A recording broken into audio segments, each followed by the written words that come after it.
السلام عليكم داودها قيمها بدن وك سلام marka hore intaana gelin sharaxaada mawduucan waxaan ka codsanaa marka hore muuqaalkan like saarto sidoo kale la wadaag saaxiibada si ay kaga faa'iideystaan mahadsanid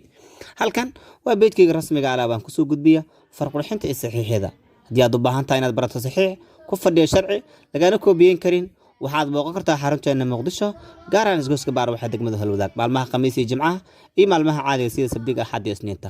hadii aad ka maqataa wadanka ama aad joogto goboladana waxaad kaga faa'iideysan kartaa oo ku baragtaa saxiixa si online ah iyo sidoo kale farqulxinta waxaad igala soo xiriirtaa lambarkan eberli xal 5 91 40 86 si walbo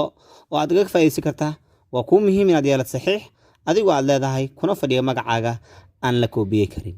aad baad u maasantahay laba saaxiibadaada si ay kaga faa'iideystaan